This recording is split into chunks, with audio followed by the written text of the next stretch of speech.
मैं अरुण भाई साहब आपसे इसलिए क्योंकि आप अधिवक्ता के तौर पे एक चीज समझना चाहूंगा। उधर उन्होंने आने से पहले ही 2-3 केस बहुत वाटर टाइट हो गए। हमारे एनएसए साहब जाएंगे तो वो गिरफ्तार हो जाएंगे, हमारे सबसे बड़े आदमी अडानी जी जाएंगे तो वो गिरफ्तार हो जाएंगे। इस पे कैसे कुछ मतलब कुछ सहूलियत हो, तो अगर वो बिजनेसमैन है तो इसमें कुछ ले दे के मामला चलेगा, कैसे होगा? What price India has to pay कि ये दोनों लोग उस हुक से निकले? अरुण भाई साहब। रिसेंटली ये कहा कि जस्टिस डिपार्टमेंट को ये वेपनाइज नहीं करेंगे, अपने प्रतिद्वंदी के खिलाफ भी नहीं करेंगे, और ये एक्सपेक्टेड था। अब ये है कि टेलीप्रॉम्प्टर से पढ़ के कह रहे हैं कि उसको मीन कर रहे हैं, तो ये तो मोदी जी वाली बात है, वो तो बाद में पता चलेगा, कहते कुछ है करते कुछ है। और इसी कारण से आज जो है जो बाइडेन ने इन एंटिसिपेशन, फाउची जितने लोग थे, मुलर, इस तरह के लोगों को जो है डिक चेनी की लड़की, सबको एडवांस में पार्डन कर दिया कि तुम्हारे ऊपर कोई भी मुकदमा चले या उसके ऊपर तुम गिल्टी ये हो तो हम तुमको जो है इससे ये कर देंगे।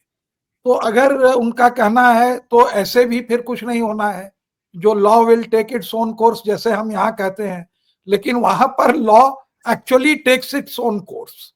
यहाँ के तरह नहीं है कि जो है जब आप जैसे ही कहते हैं law will take its own course, सबको समझ में आ जाता है कि कुछ नहीं होने वाला है।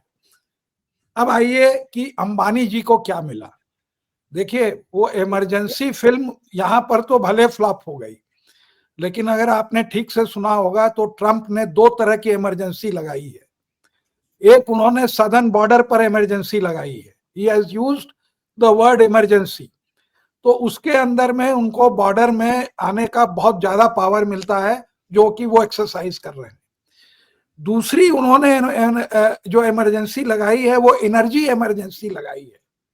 और जो पुरानी कहावत थी ड्रिल बेबी ड्रिल, तो उन्होंने साफ साफ कह दिया कि जो हमारा स्ट्रेटेजिक रिजर्व है उसको मैं पूरा टॉप अप कर दूंगा, और हम इतना ऑयल और गैस प्रोड्यूस करेंगे कि हम एक्सपोर्ट करेंगे। ये पहले नहीं था कि ये एनर्जी एक्सपोर्ट करते। तो उस एक्सपोर्ट से, क्रूड ऑयल से, उम्मीद है कि ऑयल की प्राइस गिरेगी, क्योंकि no doubt America is the largest producer और वो अंडर प्रोड्यूस करता है। तो अगर वो, और उन्होंने ये इसलिए कहा क्योंकि उनको मालूम है कि एनर्जी प्राइस के कारण इन्फ्लेशन बहुत ज्यादा है, तो उसको वो कर्ब कर रहे हैं। उसमें हो सकता है कि इंसिडेंटल फायदा अंबानी का हो जाए, कि वहां से रशियन का अगर ऑयल मिले तो यहाँ पर सरप्लस ऑयल हो, तो ऑयल के दाम गिने तो इनको रिफाइनिंग मार्जिन में फायदा हो, बट वन डजंट नो।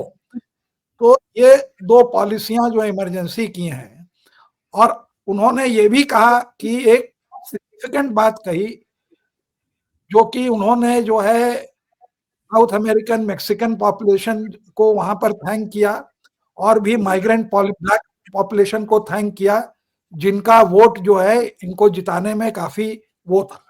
और इन्होंने ये कहा कि हम कोई भी डिस्क्रिमिनेशन जो है रेस और कलर के ऊपर नहीं करेंगे। दी administration will be colour blind. अब ट्रंप ये बात कहते हैं कि विल बी कलर ब्लाइंड, तो यहां पर तो हमारे जो हैं साहब, वो तो रिलीजन ब्लाइंड होते नहीं है, तो कहां तक he means it, one doesn't know. लेकिन उन्होंने ये कमिट किया है कि administration will be colour blind. और एक उन्होंने सिग्निफिकेंट बात ये करी, जो सबसे बड़ी बात, कि पनामा को आज ही डिक्लेयर कर लिया कि हम पनामा कनाल को हथिया लेंगे, ओपनली डिक्लेयर किया है।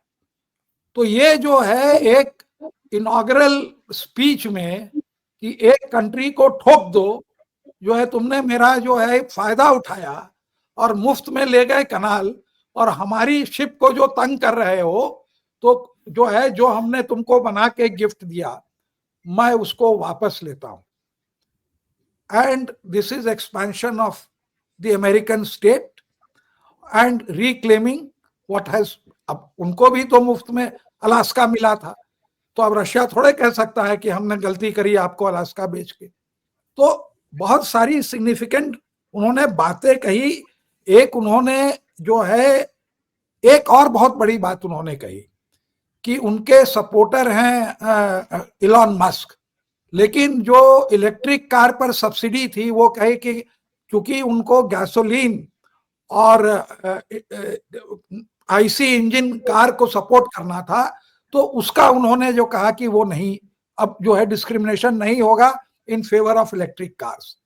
तो मस्क ने जो $250 मिलियन दिया तो वो एक धक्का था, लेकिन उसी के बाद उन्होंने कहा कि हम मार्स तक जाएंगे, जो कि एम्बिशन मस्क का है। तब आपने देखा होगा कि मस्क एकदम बाछे खिल गई और ऐसे ऐसे कर रहे थे कि बड़े खुश थे कि आज मेरा भी एजेंडा प्रमोट हुआ। फिर एक और उन्होंने कहा, आपने देखा होगा, आप शायद यहाँ स्टूडियो में थे, मैं देख रहा था कि उसका विजुअल जो है। फिर एक और अहम बात हुई कि वो जो उन्होंने डिपार्टमेंट ऑफ जनरल वो एफिशिएंसी जो बनाई है, तो उसमें मस्क है, तो उसको भी उन्होंने कहा कि इनको छुटा हाथ देते हैं। तो उसमें एक हमारे इंडियन भी हैं जो कि विवेक क्या नाम है, रामास्वामी, तो उनकी मस से नहीं पट रही है, तो वो कह रहे हैं कि वो शायद रिजाइन करके गवर्नर ऑफ ओहायो के लिए लड़ाई करेंगे। तो ये जो है देखिए, एज द इनॉग्रल स्पीच इन्होंने जो है अपने बेस को पूरा केटर किया।